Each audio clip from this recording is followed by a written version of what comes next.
So we are very excited to move to our Innovators Showcase, powered by Goodwin, with the amazing Delphine O'Rourke and a fireside chat with the amazing Liz Gazda, who's the CEO of Ember Labs. These are wonderful friends of HitLab, and I'm just so excited about this conversation. Delphine, would you please introduce yourself, and Elizabeth? I'm really excited to hear your conversation. Here we go. Thank you, Susan. Adjusting the screen, and here we go.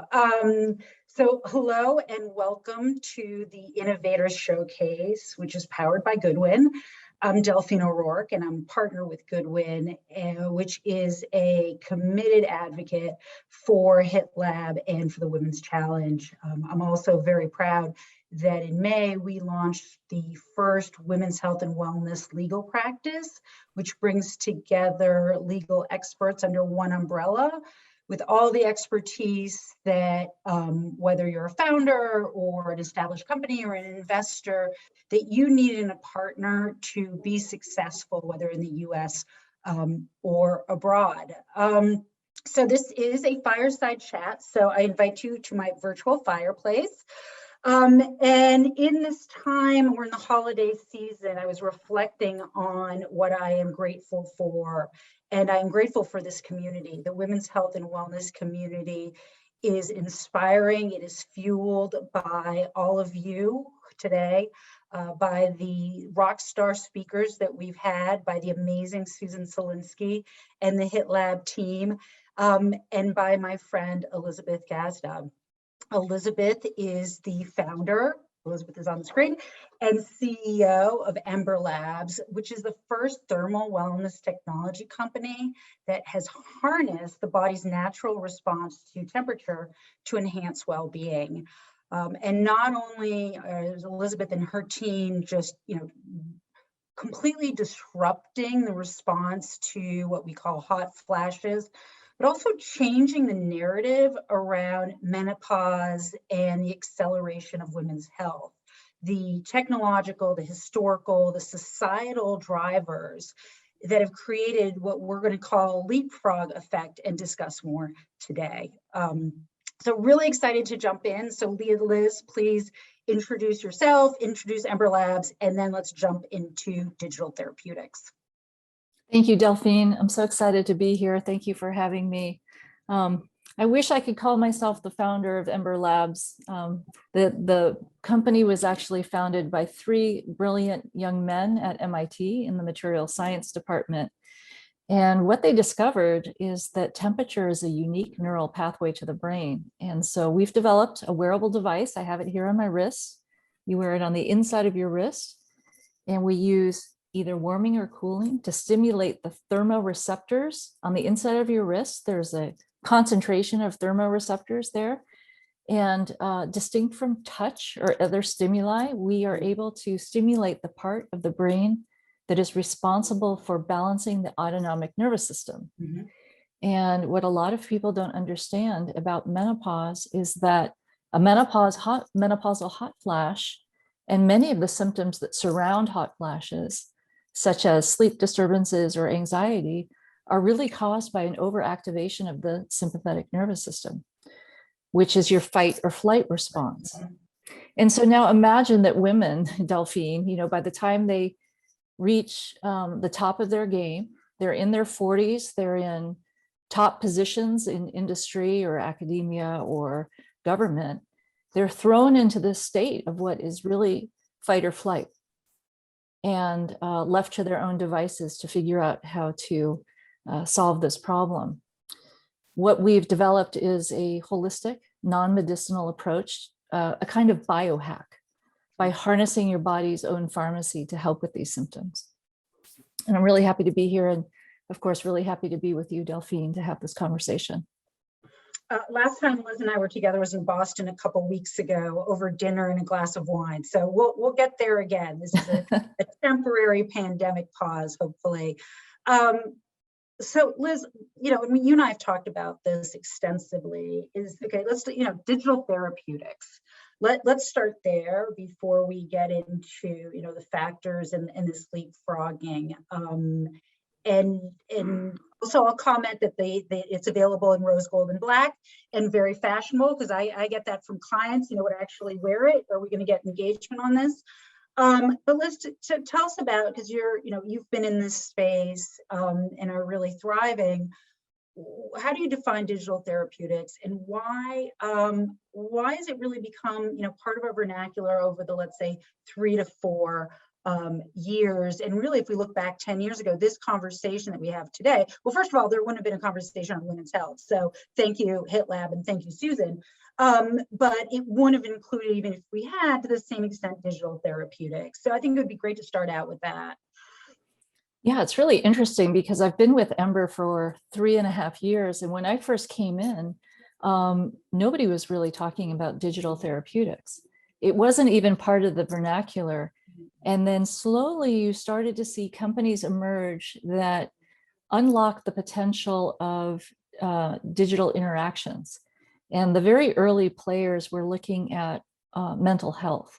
So Happify, Pair, and what they discovered is that software interactions, so engaging with either a game or some kind of exercise on your phone or a computer, could potentially have an impact that is just as powerful as a drug.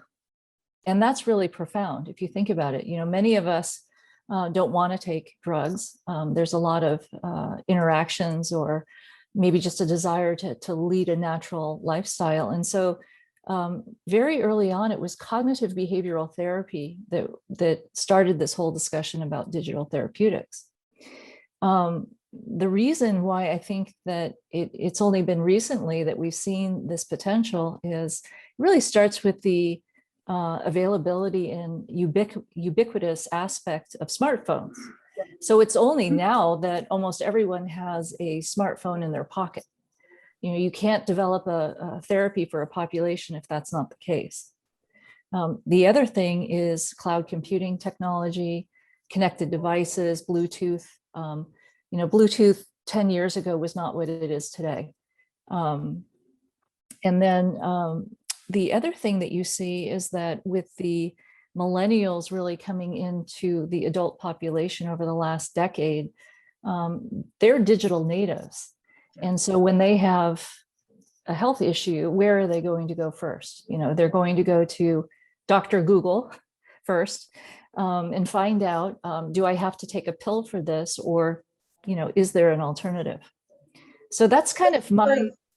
That's the sort of societal shift. First of all, when you look at access, you talk about millennials or even Gen Z, Gen A, concept of having a landline, or they just skipped over all of that.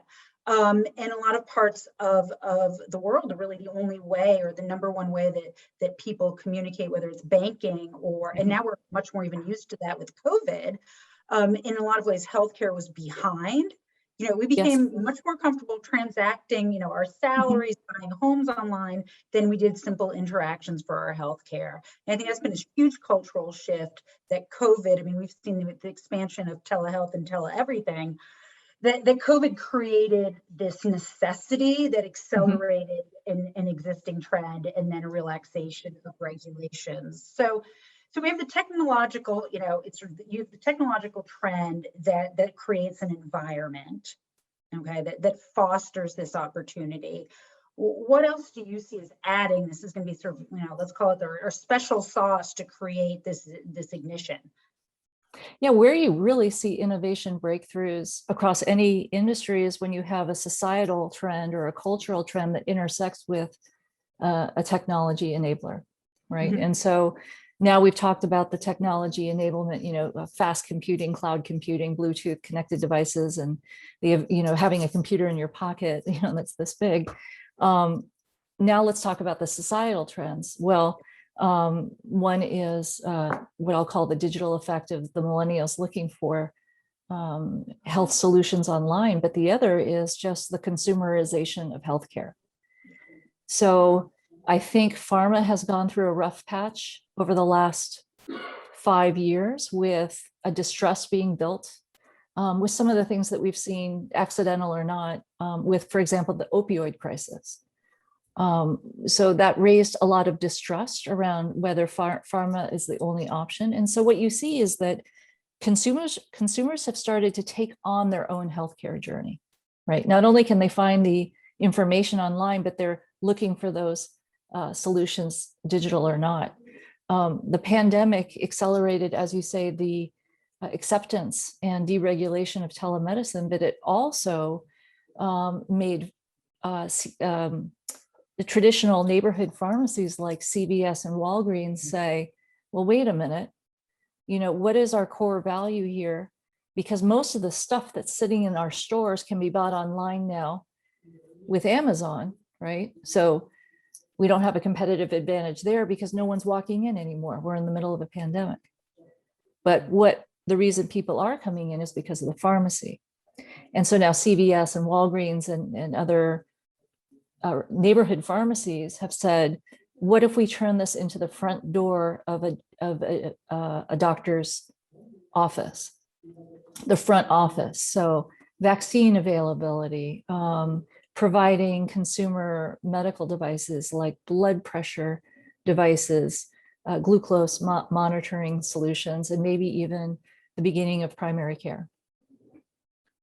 And at the center of all of this, and I was thinking, I just got my booster shot on Tuesday, and I was sitting at CVS next to the aisle of random cold medicines, and then made this almost like a pop-up vaccination hut. It's saying, let's get in on it. When we talk about consumerism and putting patients at the center of care, which we've been talking about for a while, and frankly, it's kind of amazing that patients were not at the center of patient care. But leading that, particularly in women's health, but in health generally, we talk about how women are, more than we talk about, the data suggests, is evidence that women are both the CMO, Chief Medical Officer, and the CFO of homes, okay?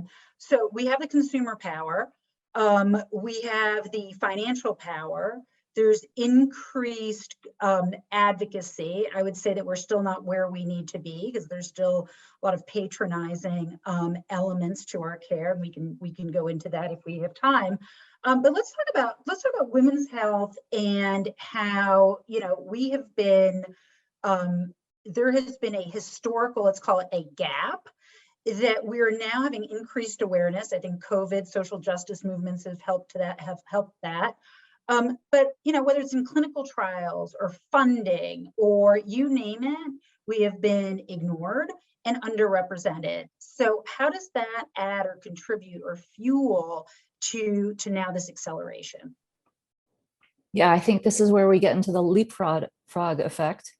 There was such a gap. You mentioned it, clinical trials, funding, but also just perception. I mean, I remember talking to Dr. Pamela Peake, who is our Chief Medical Officer, and she told me when she was in medical school, pregnancy was defined as a disease state.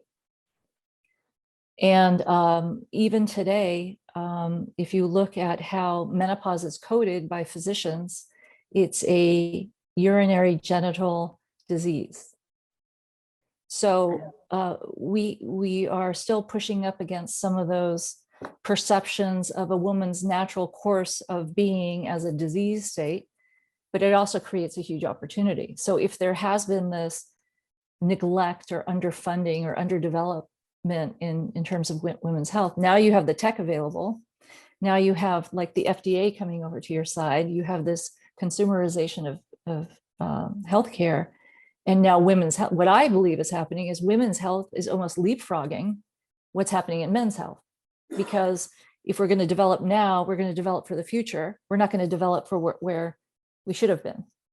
And we saw the same thing in fintech, right? You can look at other industries, and parts of Africa were much more innovative when it came to utilizing the mobile phone for payments or banking prior to developed countries. Mm-hmm. And that's the same type of leapfrog effect that you see in women's health. And menopause is a great example. I mean, clearly it's in the space that you're in. But when we talk about disease, I mean, 20% of the American workforce is either in perimenopause, menopause, or postmenopause. So other than the fact that like my blood boils when I hear disease, but it's then, arguably 20% of our population is disabled, which, whole other conversation. And when we see what's happening in the UK and other countries advocating for women in the workforce and rights, recognizing that menopause is not a disease, but rather, part of a woman's natural experience that should be supported in the workforce. So what do you think is going to happen? I mean, it's very hard to predict. I mean, I say, day to day, we don't know what's going to happen just generally right now. But we do have this confluence of attention to women's health. No, we don't have enough investment, as we've heard. We know it, but it's improving. Obviously the baseline was pretty low. We have a need. We have continued COVID, which puts the stress on women. Healthcare regulations that most likely are going to continue in large areas to have waivers and be relaxed because of the need. That said, we have a lot of progress, a lot of lobbying that still needs to occur. So what do you predict? What's going to happen for women's health? And I know I'm giving you the crystal ball, but you sit in a prime position to give particularly the founders, the entrepreneurs, a little insight. Well, I always, because I'm an anthropologist at heart, that's what my undergraduate degree is in. I always go back to what's happening on a societal level and start there. What you see is that in less than a decade, 70% of the workforce is going to be female in the United States. And you can look at this trend being derived from the fact that fewer men are graduating from high school, fewer men are graduating from university, and fewer men are graduating now from medical school, law school, and PhD programs.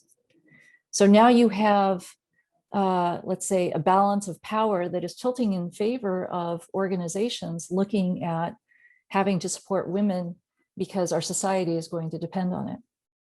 And then you have another trend happening, which is a recognition, at least in corporations, that female participation at the board, management team level, and even on teams show outstanding performance to those without any kind of diversity. You also look at the leadership traits of the 21st century, the desired leadership traits, most of them are feminine leadership traits.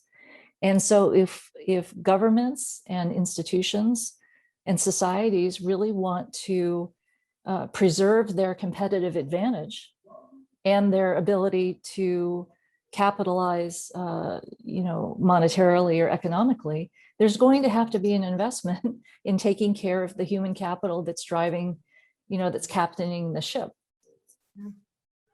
So the founders, the founders who presented today, but just generally, the sort of fantastic innovators that we see in the women's health space, can really capitalize on this leapfrogging. We don't have to go through some of the traditional steps. We can learn from the mistakes. We can maximize and leverage the current environment. So I started sort of with the theme of community, and I really do believe that it is a community. What do you need to be armed with, or who do you need to, other than HIT Lab, and key advisors, and you mentioned boards, but really if you're going to give practical advice to those who are starting out in their battle, because it is a battle, you could say it's a journey, I would say it's a battle, what's critical? I can only speak for my journey with Ember Labs, and what's been absolutely critical for us are the advisors that we've had. And so when you're in this space that's kind of straddling consumer and FDA regulation or traditional healthcare, you need to have people around you who can guide you on your journey. Some people, especially investors, will want to push you one direction or the other.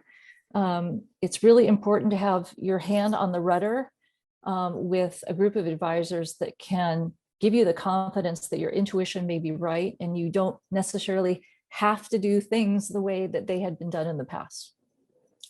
We've been very lucky to have those set of advisors around us. And so that includes investor, board members, attorneys, those types of advisors. Liz, thank you. Thank you for our time together. And now we're going to hear from a woman who I'll say has not only won the battles, but arguably won the war. So I will hand it over, I think, to Susan, if you'd like me to hand it over to you or directly to Gina, either way. But thank you so much. Thank you, Delphine. Thank you, Delphine. Thank you, Elizabeth. Really appreciate that great conversation.